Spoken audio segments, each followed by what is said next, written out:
Welcome. We are calling the effort Shanda, there is none. Shanda means shame, and we are lifting the shame curtain over one of our hidden vulnerabilities, mental health and mental illness.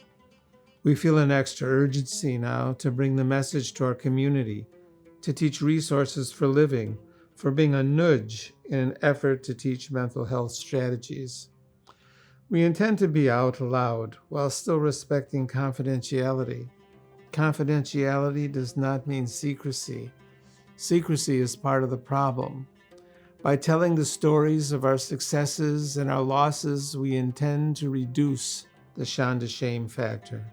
It begins with talk. Talk about difficult subjects we may not be accustomed to airing out in community. We are creating a safe space for such conversations. We also feel it's important to make connections with others in our community doing the good work, so to speak, so our efforts are not isolated. We are struggling against isolation in all quarters, personal and communal. The point is not to practice aloneness. One of our mottos, let no one go dark on our watch. I started coming to the meeting more than 10 years ago when my son was about 19 and really started having some serious problems with his mental health. And what I found is that the meeting gives me a place where I can talk about that without shame, first of all, because you always feel shame when you talk about it. And then also I get so much support from the other people in the meeting, and I have learned every week. I learn more from other people in the meeting about mental health and mental illness. And I think the most valuable thing is that I'm getting to be friends with, I have gotten to be friends with people who have mental illness and cope with that every day. And they've made me understand my son a lot better. They've given me patience and tolerance and endurance and encouragement and hope.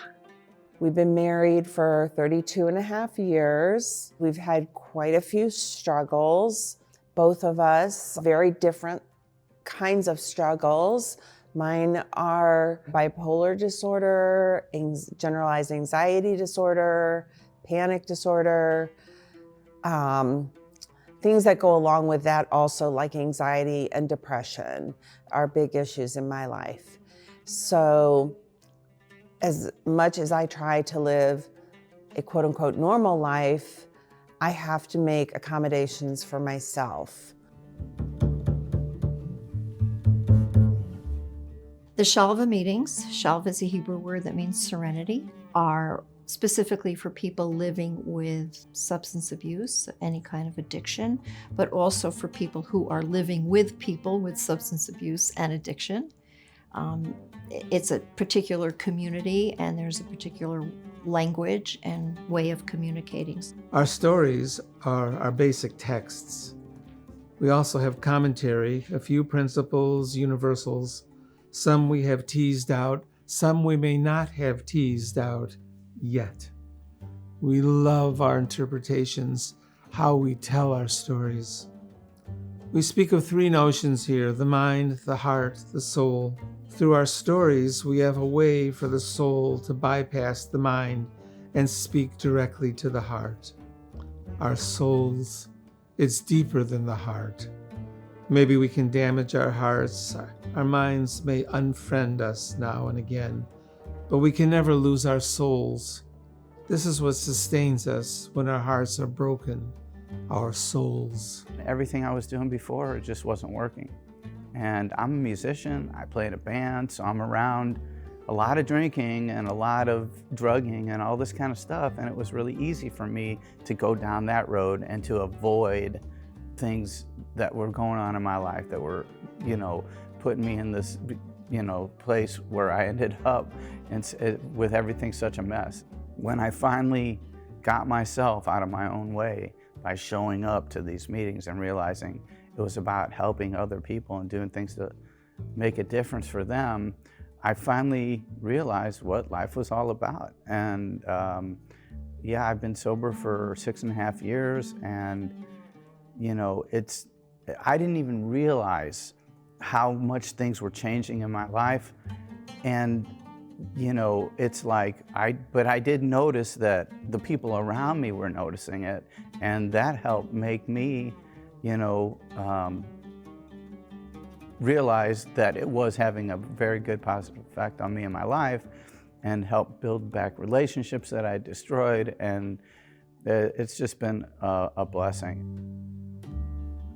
When Jim and I came to St. Louis in 1981, we could feel that there was a space for a Jewish voice, both in the addiction world and in the world of mental health and mental illness.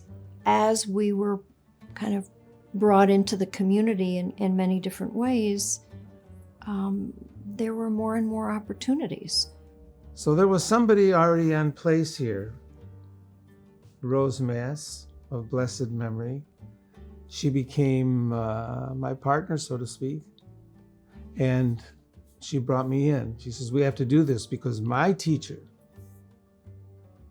Laura Root, said that we have to do this for our community. We have to open up our community to this healing. When I arrived here, she contacted me, Rose Mass, and she said, you're the one I've been waiting for. She'd been reading some articles, work I had been doing in Cincinnati and in New York in the area of addictions and recovery. And she says, let's get going. We have to do this. There was no effort in place before we came here. Rose told me about Jim's meetings. I think she'd be just really happy that the Shalvah program was still going on so many years after 1981. And she'd be glad that I was going. But more impressed that the program itself was still continuing. I once heard Rose say that she saw herself as a spiritual bridge for people, and I can definitely confirm that the Shalvah program is a spiritual bridge for the people that attend it.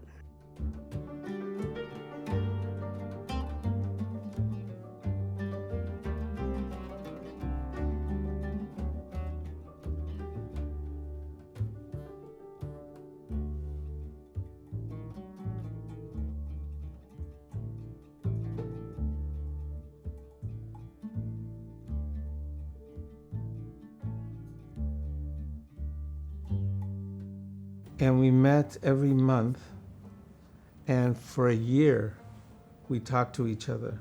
Rose and I, we gave a lecture. And I said to her, I said, Rose, after about 6 months, I said, Rose, I know we're doing the right thing because nobody's coming. I said, let's hang in with this. In about a year, it took about a year, people started coming droves. And that began our association. We brought in a few other people in the community that were with us on this, far-thinking psychiatrist, also of blessed memory, Rolf Krojanker, and we began to organize meetings. Sometimes we met as a community with really powerful meetings, and then sometimes we broke up into smaller groups, and pretty soon we were meeting once a month and then once a week. Nowadays we're meeting twice a week. During COVID, we went to Zoom. We only interrupted the effort when we went on sabbatical in the 90s. But we've been meeting almost continuously since the early 80s. In the beginning, we met under the name Slicha, St. Louis Information Committee and Hotline on Addictions.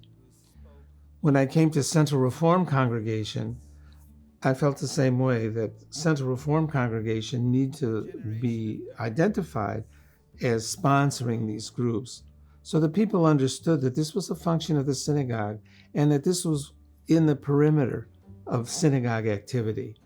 We got to work and people came to us. That's how Rose and I started in 1981. We just started talking about it. And somebody said to me something really smart. They said, in the beginning, they said, start to talk about this. Talk, and more talk. Talk about it in the places that you have of influence. Talk about it from the pulpit in the synagogue. Talk about it in your writings. Talk about it in your social media. Talk about in the articles that may be written. Talk about it and people will come to you. And that's what we did. And we're teaching that one can do this in their own community. It's not such an abstract effort. It's really hard for a lot of people to talk about this. I think that the reason I talk about it so much is because it's therapy for me. It gives me a chance to go get out. I feel by talking openly about it, it helps me kind of like clean my soul, clean my schmutz that I have going on inside of my head. I can talk about things that I ordinarily wouldn't be able to openly talk about, but to the degree that I talk about in the group. This meeting, look, I'm here. This is where I am, and I spend my time where I like to, and it's just such a good place because there's smart people here, and there's deep people and honest people, and there's just something going on that I just love it. One of the most important things for me that happens in these meetings is that it gives people who show up week after week, show up certainly for themselves, and it helps them maintain their sobriety and their mental health. But it also gives them an opportunity to serve and to be part of something larger than themselves, and that's religion. When we recognize that the reason we're here, our purpose, is to serve and to help others. And just by showing up at a meeting, to make sure that there's a meeting week after week, you're doing that. Every single meeting that I have attended, and I know Greg feels the same way, has been one of the most beneficial hours of our week. I like the fact that it's on Sundays because it's a great way to start the week, and by talking about our issues with other people and hearing their feedback, not necessarily their advice. People aren't necessarily giving advice, but feedback and an acknowledgement that you're cared for is Relatability. The relatability, that's the right word, thank you. Makes it so that after every meeting, I feel lighter, and that's a big deal, because when you have mental illness, you feel very heavy a lot of the time. Very mentally, it's taxing. It's very mentally taxing. So to have this meeting once a week and to know after that hour, I'm going to feel so much better, it's worth it. I think the most valuable thing is that I'm getting to be friends with, I have gotten to be friends with people who have mental illness and cope with that every day. And they've made me understand my son a lot better. They've given me patience and tolerance and endurance and encouragement and hope.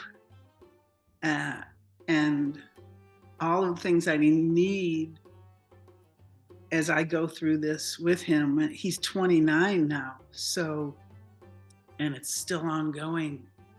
And although we no longer live with him, it's still heavy on our minds and hearts every day because he's unhoused and we really don't even know where he is.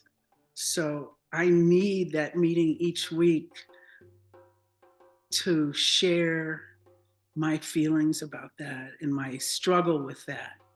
I'll give you an extreme example of what we teach in the groups.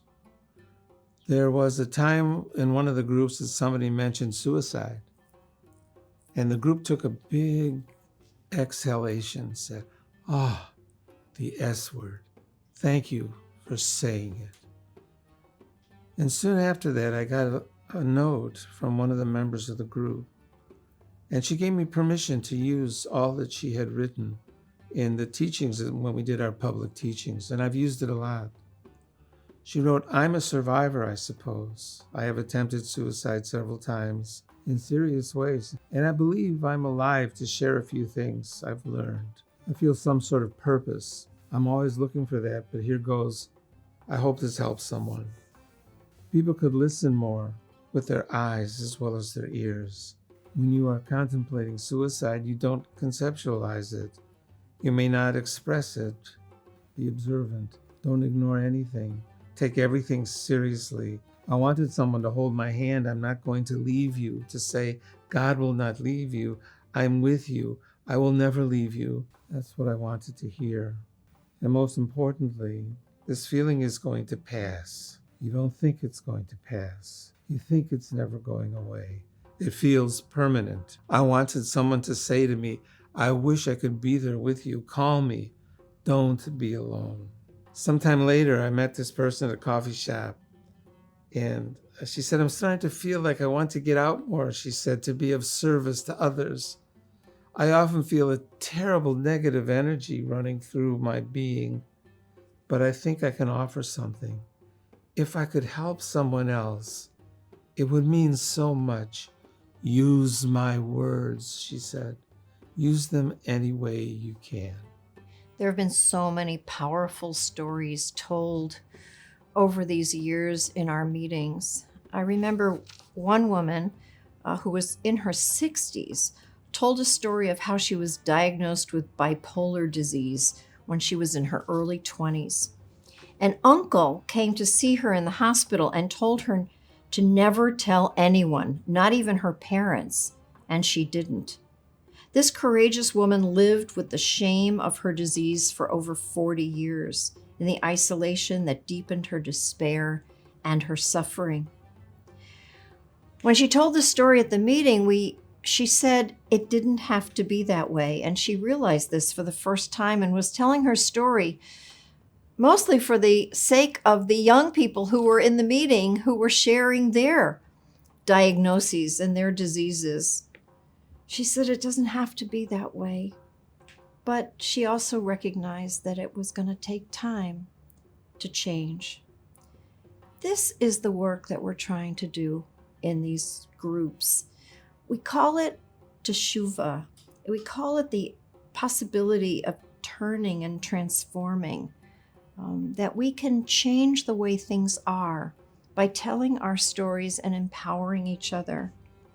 We can resist the shaming and the blaming of others for their illnesses, for their situations, for their differences and their identities. We can reject any attempts to internalize this shame ourselves. How? How do we lift ourselves out of the depths of shame to make lives of meaning and hope, even when we can't change the fact that we have addictions or we have mental health issues? Well, when we don't feel loved, it doesn't keep us from loving. When we feel stuck, we can recognize and help each other see that there are worlds of possibility within ourselves and with each other. And when we feel isolated and alone, we remind each other that we are part of something much greater than ourselves. We give each other permission to be ourselves and to not be ashamed. Another woman at a meeting said, I live with depression every day. She said 30,000 people die from suicide every year. It's an epidemic, and I know that it's not my fault.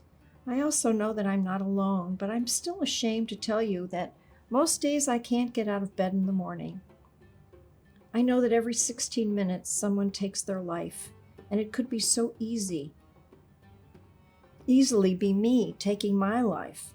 But you would never know it by looking at me, because I'm the girl whose life was framed and hung up on the wall for everyone to admire, because it looked like I had it all together, even though I cannot remember the last time I woke up and didn't want to die.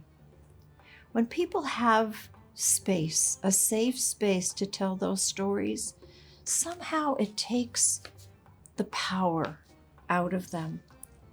They can share them with others who really understand, who have felt the same way.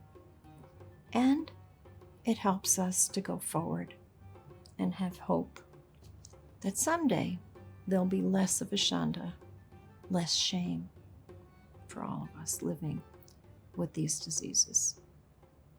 But I tried to take my life. Fortunately, I saved myself. I called 911 when I felt myself getting really woozy. And my family came over after I got home from the hospital. I'd go over. Wasn't an inpatient. It was my stomach. They pumped my stomach and then took me home. But it was interesting because nobody said a word to me. Nobody addressed me, and everybody in the family came over like it was a Shalvah. But I was there, and nobody would talk to me. And I just found that interesting that, that they had this shiva for me, but I was sitting in the living room, but nobody was even addressing anything to me. It was weird. It just was very strange. So maybe that's why I talk about it so openly, because I have an opportunity for people to listen to me and hear, what I'm going through. Willingness is the key. I got to a point where I'd hit rock bottom. I didn't really have anywhere else to look except to try to get help. Even though for most of my life, I thought I could, tackle anything on my own. And I think as humans, we feel pretty independent, like we can pretty much handle anything that comes our way. But the secret is it's a lot easier if you're doing it with other people and at the same time helping to make a difference for them, that helps make a difference for you. It's like a domino effect. I think I get a lot of hope from the meeting. And I get that hope from all the people who show up, who are living with their struggle and telling me about it and how they keep going, how they keep up the fight, and that gives me hope. And a lot of people tell me about their earlier years when maybe they weren't so successful in their struggle against mental illness. And so I can say, oh, well, it didn't happen overnight for them. It's not going to happen overnight for my son, but it still can happen. It's just a really good experience for me. And meeting people that I really like everybody in the group. They're very open and supportive, and we're all very inclusive, and it's a good experience. It makes my week. If I don't do it, I feel like something's missing in my week. I feel proud of myself. I feel content inside. I feel peaceful. These are not feelings that I grew up with. These were not feelings that I had in my early 20s. I waited a long, long time, but the peace and the harmony in our lives at this point makes it all worth it. We have the teachings of an ancient tradition that has sustained us for so many generations. We're a people who have seen the banality of evil, and we choose to get up every day. We still get married and have children. We have seen people survive the very worst of what humanity is capable of and still choose life. And we bring that with our very presence into these meetings of people who are living on the edge, people who are looking for a way to have meaning in their lives. In our community, you can access all of our projects, all of our activities through Central Reformed Congregation. In other communities, gather people together who have heart for this, who understand this, who understand the problems associated with addiction, associated with mental illness, who want to teach strategies for mental health.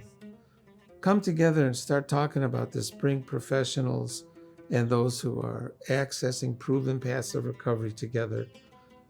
Enlist them in your effort. Start a project. Start talking together. Open it up to the community. Tap your best resources. Your community needs you more now than ever.